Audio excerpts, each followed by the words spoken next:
Well, good everybody. Sam Marwood here from Cultivate Farms. We're all about making farming dreams a reality. And today we have a guest who knows all about living the farming dream. He and his partner Sadie have started Fat Pig Farm in the south of Tasmania, and you all know him as the Gourmet Farmer. His name is Matthew Evans. Matthew, thank you so much for joining us. Pleasure. Thanks for having me. So you're on the farm today. Here you've been running around the country, so it might be nice to be back on the soil. Yeah, I occasionally go away. I've been had a couple of little trips, but yeah, today it's all about irrigation, otherwise known as irritation, I think, in farming circles, because you're always having something. It's always something to do with it. It's not enough water, too much water, leaky pipes, not long enough pipes. But this is a new pipe just to some cattle up the top of the deck. Is it freezing? Is that the issue? It actually is. This is the first morning in about 3 days that it's not freezing. Actually freezing. It's more the fact that I've got to carry the pipes and all the fittings and everything all the way up there, and you always forget a screwdriver or a clamp or a pipe wrench when you get there. That's as much as anything. I've got to say it's the best place on the farm to be because no phone reception. No one to talk to, no one to talk to except the cows. Nothing to do except watch the grass grow. So it's the best place to be. It's just getting up there and back 16 times today. It's only lunchtime. You're up early. That's great. Yeah. Well, and I'm not done yet. This is the problem. I've still got cows up there which need the pipes in by the end of the day. Well, I've got a few questions to go through, Matthew. We'll get through them and then you can head back and get it all done. So, how long have you had your farming dream for before you started Fat Pig Farm? And where did you get this hope from that you could ever be a farmer? The dream I had was never to, I guess, really have a farm. I always wanted to live in the country, maybe. I grew up in Canberra, in the suburbs, very much a suburban boy. Didn't really have a garden. Had no friends who would take me out to their properties every holidays or anything like that. It was always this idea of living closer to the land. And then I guess when I had a brain snap when I turned 40 and got interested in gardening, and then realised that I also love being around animals, big animals. I quite like animal husbandry. That's one of my favourite parts of farming. That I guess I thought, well, if I don't do it then, when am I going to do it? I've sort of, I guess, half my working life was nearly over. If you want to chase this dream, at some point you've just got to drop everything and chase it. I love it. If it sounds like that's what we say to a lot of our aspiring farmers as well. You've got this dream. Don't just sit around and wait for it to happen. Get out there and have a crack at it. I love it. That's again why we love catching up with you, just to inspire everyone out there that you can make it happen. You just got to be tenacious. So maybe just a bit more about your farm, Matthew. So how big is your farm? What types of animals? Do you have more tears of joy or frustration during a day? Just a quick outline. Yeah, look, we're a 70-acre farm, so we're a mixed farm. My son Headley calls it a mixed-up farm, which is in some ways kind of true. There's a reason why people concentrate on one thing, because it's really efficient, and we don't. We have a heritage orchard that's in desperate need of pruning. We have a small dairy herd. We have a beef herd. We sometimes have sheep here. We're hoping to get some ducks in the next couple of weeks. We have laying chickens, sometimes meat chickens. We also have a 2-acre market garden, which is an enormous draw. In and of itself, it takes a lot of the energy of the farm. So we have a lot of things on the property, and I guess what we're about is trying to grow things in a more old-fashioned way, in a very almost like doing homesteading or smallholding. Having a small farm, but doing it on a bigger scale. And so we try to grow as many different things as we can. We've got 35 or so different vegetables growing in the garden at the moment, but each of those has 3 or 4 different varieties. So you've got a lot of stuff going on just in the garden, plus all the fruit trees, all the perennial plants, and plus all the livestock. Wow, I love it, and I love that the convention, and most people think, you need a big amount of land to make a go of farming, and you're on 70 acres. That's just brilliant. I think that gives hope to anyone out there, that they can have a crack and try their own mixed up farming. I love that. That's really good. So, how did you make your farming dream a reality? Obviously, you didn't just do it on your own. You got people alongside you, mentors. There's some key people that people need on their side to make this happen. Yeah, look, I think one of the things that you can do wrong when you launch into this is, well, it'll stop you launching into it, is to read everything you can, okay? So read a lot, but at some point you just have to stop reading and do it. Because it doesn't matter how many times you read about things, about how you can put ducks in your, permaculture vegetable patch, until you've done it and seen the ducks actually eat your permaculture veggies, you can't actually learn. And it's not like all farmers were just gifted some kind of instinct and knowledge before they were born. They all had to learn it at some point, and you learn it by doing. And so you kind of have to make a few mistakes along the way. The great thing for us is that we're surrounded by people who have had relatively small farms and a different style of plants and animals, and so we go to them when we need help. Mm. A big mistake that I guess I've made and I hope not to repeat, and I hope other people don't make, is to be afraid to ask older farmers or experienced farmers for help. They're not going to necessarily offer you help. They're going to look over the fence at you, and they're going to watch what you do, and they're going to judge you, whether you know what you're doing, you don't know what you're doing. But they're not necessarily going to help you until you're in a crisis. You want to talk to them well before you go to crisis. You want to ring them up and say, look, I've seen how healthy your cattle are. Can I get a few pointers? And I tell you, farmers just love sharing that knowledge. These are people who are good at so many different things, but it's all stuff they've learned. It's not stuff that was gifted to them, in their genes. It was all stuff they had to learn. And they understand that you have to learn as well, and that you never stop learning. So they might know heaps about, one breed of cattle and then change the breed, and they have to relearn things, or the weather will change, or they'll buy an extra piece of land that has different soil. So this is the beauty of it, is that it's, people, I guess, sometimes go, I heard it said, oh, they're only a farmer, and then they became a doctor or something. Well, we're dealing with the most complex systems on Earth. We deal with weather, we deal with ecosystems, and then we deal with biological systems, within a plant or an animal. That's really, really, really complicated. You can exercise your brain as much as you like farming, and you can, as well as your body. There is a lot to think about, and you never stop learning. And I think that's one of the joys of it. That is brilliant advice. I've asked so many people for advice, even starting up Cultivate Farms, and people really enjoy it. I think no matter if you're a farmer or not, asking for advice and being asked for advice is a really great thing. Most people really love to offer it. So I think get over that fear of asking and get in there and do it. I love that. So Matthew, you used to review restaurants, and recently you reviewed farming methods on a TV series. Is that why you like? Is it you're taking your skills from reviewing restaurants into reviewing the farming world? Is that your passion or your interest? And who gets 5 fat pigs? That's the best. Yeah, look, I guess what I'm interested in is I'm essentially a glutton, so I like to eat really well. And the reason I became a chef when I left school, the reason why we grow lots of things is because I want to eat really well. Okay, and I don't.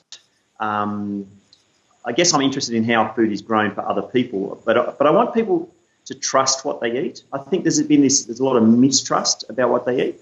People get to eat, and I think it's such a wonderful thing if people can know and trust that farmers are doing the right thing for them. And when I went to check out other farming methods, it was about that. And what strangely was, I guess, disappointing was that there are some farms and there are some farmers who seem to be ashamed of what they do in the public's name and are embarrassed to show the public how in that instance, their meat is raised and produced.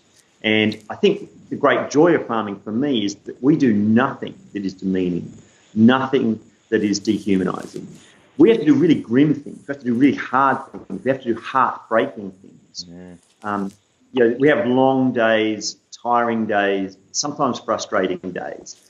But at its heart, what we do is one of the most noble things on earth, which is to create food out of soil and sunlight and air and water. I mean, it's a very it's very tangible at the end of the day what we can do. And I guess I'm interested, when I look at farming methods, I'm interested in those farms that put, you know, the environment, the animal, and then the end consumer as priorities, and producing good food for humans to eat. And it's, you know, it is the original alchemy, I think, growing stuff, creating something not just edible but hopefully delicious out of essentially thin air. That's brilliant.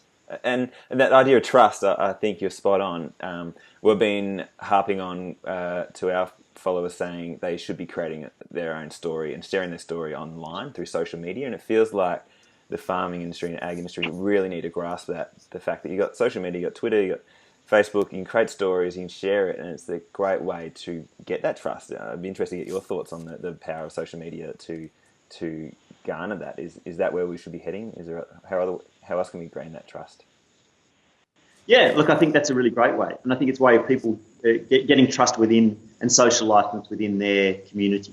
So modern farming doesn't look like our farm looks a little bit like old McDonald's farm, right? You know, and that's what people see in their head when they think of farming. They see a few chooks wandering around and a lazy old Jersey cow, and but modern farming doesn't look like that. Modern farming is, has computed, it has high-tech machinery, it has a whole bunch of other things going on that I think if you hide that away, then people suddenly, when in their head they're still thinking, oh, McDonald's farm, when they suddenly see, that you're using drones and, computer technology, are going to be slightly disappointed. You should be telling those stories. You should be proud of those stories, because that's what modern farming is.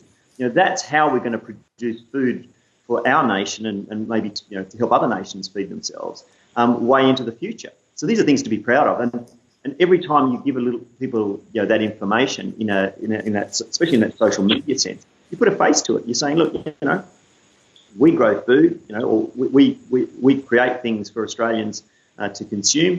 We're proud of that, whether it be wool, cotton, things you put on your body or things you put in your body in terms of food. Love it. So that's it. Everybody has to have a social media account and document your journey. That's just the way it's going to be from here on. That's the advice we're always going to push. So Matthew, this is a question from the point of view of someone who all they have is a dream, a farming dream. They've got the passion, they've got no money, they've got no farming experience. Have you got maybe 3 ideas on what they should be doing to get onto their farm, and maybe how long they should wait? Just some practical insights from if you're starting from scratch. Yeah, look, where we live is a very unusual place. A lot of small farms, and I guess the prices in southern Tasmania aren't perhaps what they are, in some other parts of Australia. But I think the biggest things are, debt is going to kill you, always. Debt's a really problem. But how do you get in without the debt? And then I guess for us, we always look at all the people we know around us who could do with a hand, who want someone to help them out, who maybe as they're nearing the end of their farming life are looking for someone who take more of a managerial role of their properties as their bodies fail or their health fails or whatever. And they're the great opportunities if you don't have the capital, if you can't inject the funds yourself. Borrowing money to buy a farm is probably a really bad idea, I would guess, unless it's a relatively small amount, or unless you've got some kind of magic product that seems to earn more than most farmers do. Sadly, farmers are generally, high capital inputs and low income. That doesn't mean you lead a bad life, but it does mean you have to get the money from somewhere, or you need to have help to get in somehow. And I think there's no shame in running a property that you don't own. But I guess as stewards of land, you would like to think that you could one day own the land that you manage. But that doesn't mean you have to do that straight away. So there are stepping stones to that. And it could be the land you're managing one day becomes possible for you to buy, or it could be that you learn things on that piece of land that you can then apply to something that when you can afford to take ownership. think that's great, and we talk a lot about talking to these retiring farmers, and I probably need a better term, but yeah, talking to people you know, offering to help them out, learning from them, and then using that as your stepping stone to get onto your farm or even their farm. I think you're spot on. I think that's the best way of doing it. So, Matthew, you talked about reading, but then also doing. I want to touch on that reading concept. Where do you learn? Are there some great podcasts or books or websites that you'd recommend people should be jumping on to get their farm ready, and when they're on the farm, to keep their skills sharp? Yeah, look, I guess I don't have anything in particular. Sadie's more into the podcast stuff. She listens to American and English podcasts of sort of farming types talking, and she's always in my ear about fungus or zero input farms and all the amazing stuff. And I think that's great. Personally, I just don't seem to be able to work the technology or whatever. I'm not, and my time is relatively limited. So if I'm going to take information, I will. Oh, you there? Oh, I think I've lost you. Take information, I'll take it from all sorts of places. So, I might buy a book on beekeeping that's put out by the Department of Primary Industry, and then the next week be getting, a permaculture manual, penned by Bill Mollison, 30 years ago. Then I'll be looking at something, more contemporary, looking at government websites in terms of biosecurity and all that kind of stuff. So there's no single place that is the font of all knowledge, and especially if you want to do a farm that isn't, the traditional farm. But that's what's amazing about it, because, the farmer who owns the property over the road or up, behind us here, they all have a different way of farming because of their land and their experience and their capabilities. And so there's no right way. Farming is a bit like parenting. There's lots of right ways. You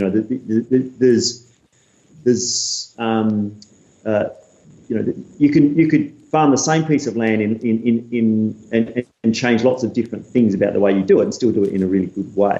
And it depends on what your interests are, what your capabilities are, what your finances are, what you want to grow, all that kind of stuff. There are so many good sources of information now. I think part of the problem is knowing where to stop. And I think the best thing, because I reckon the local nursing home near here has more knowledge probably about farming than the state library. The best is the people who've already spent time on this land, know this climate, know the soil, and have scarred their knuckles, actually doing the work on the properties nearby, because that's invaluable. Because what you learn in a book might have come via America, via Europe, who knows where it's come from.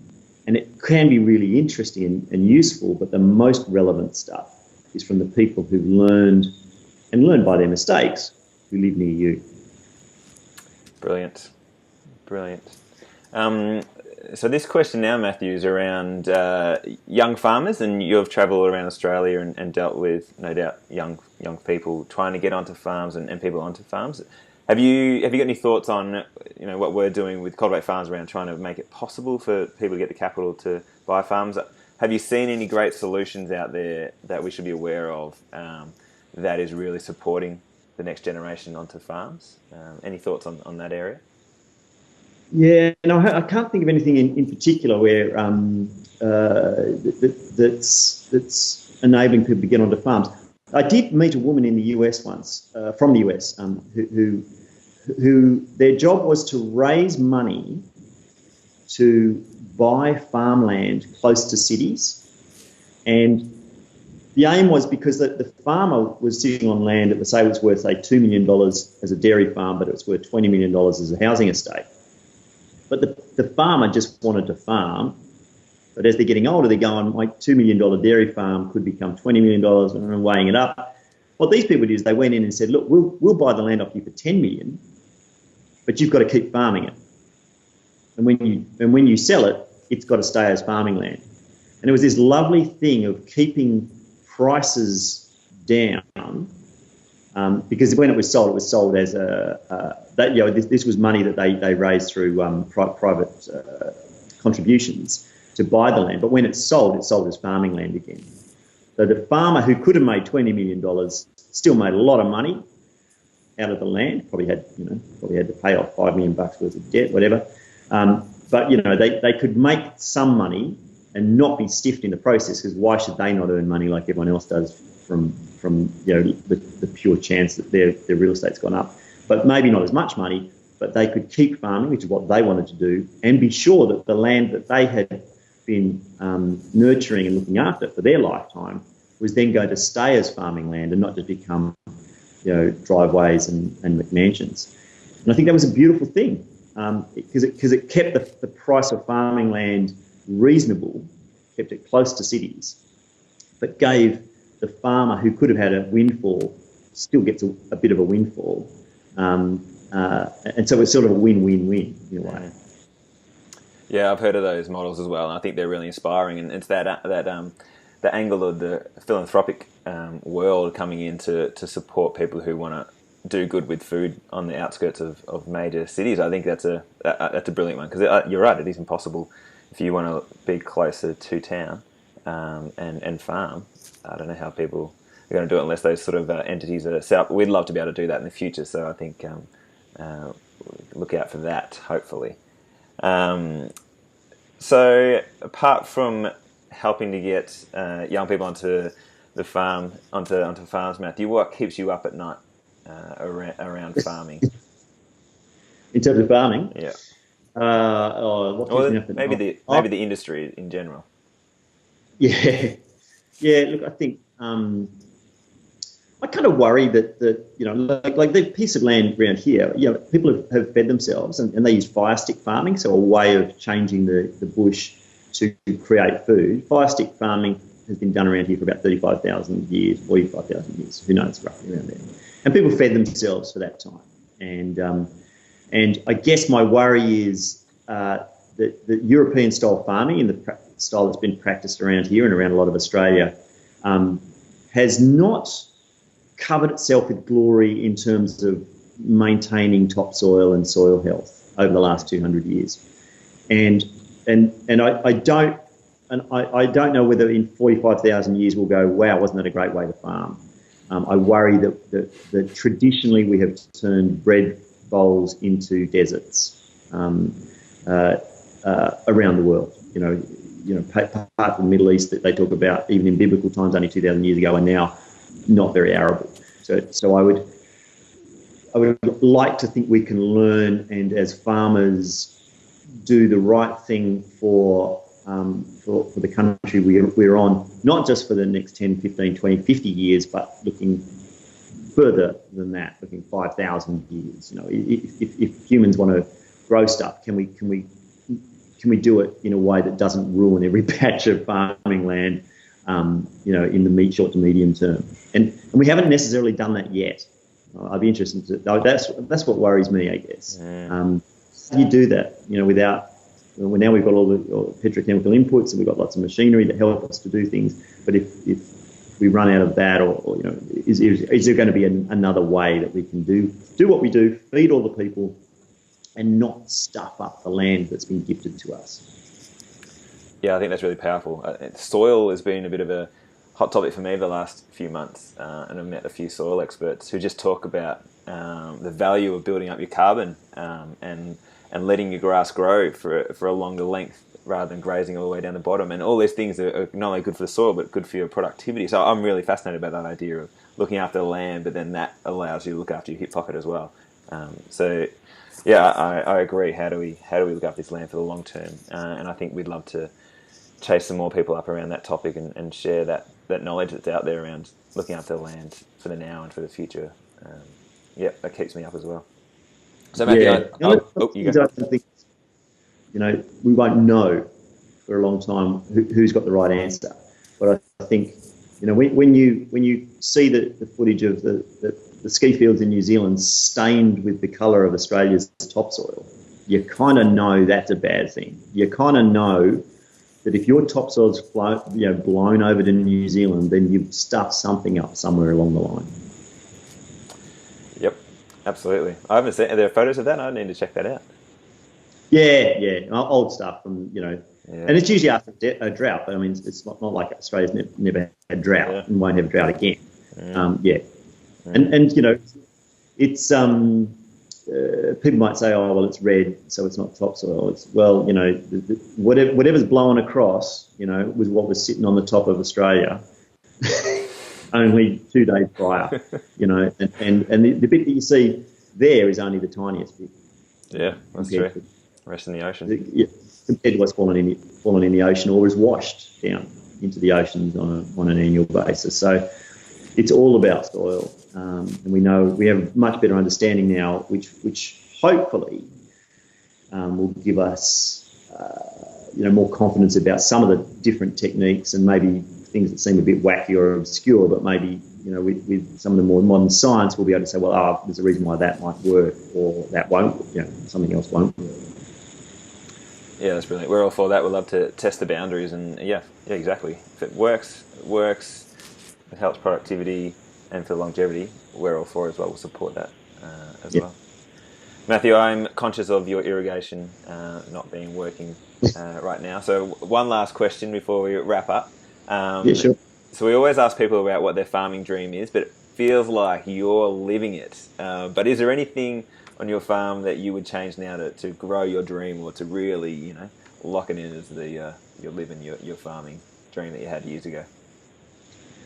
Oh, look, I think it always evolves. I met an old farmer once. I was chatting to his son, and I just waved to the old guy. I said, "Hey, how you going?" And he was charging off, and he said, "Oh, good, I'm only 2 years behind."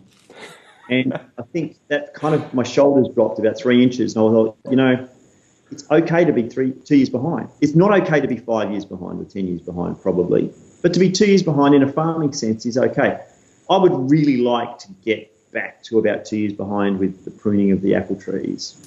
I would like to get back to about 2 years behind in terms of, checking a couple of holes in fences. But generally, I think a farm, like a garden, like a family, is a work in progress. There's no finish line. There's no end point. And if you're not enjoying the here and now, then you're missing the point. Matthew, you have dropped lots of pearls of wisdom today. We really do appreciate your time. I know you're very busy. Is there, just before you go though, where can people go to find out more about what you're doing on Fat Pig Farm and all your travels around Australia and the world? Look, our website's fatpig.farm, and that it's fairly simple. But from there, you can generally find us on Facebook, which has more regular updates and that kind of stuff. And we do have an Instagram thing. I don't know what that is. It's on my phone. I don't know. I put nice pictures on there, and people either don't like it or don't. So, yeah, that's probably under Fat Pig Farm, I just presume too. It is all there. I've seen it all. It's there. So go to Fat Pig Farm. Matthew, thank you once again. We really, really do appreciate it. You're very generous in your time and your wisdom. And thank you very much, and enjoy getting the fruit trees finished over the next 2 years. Thanks, Sam. See ya. Cheers.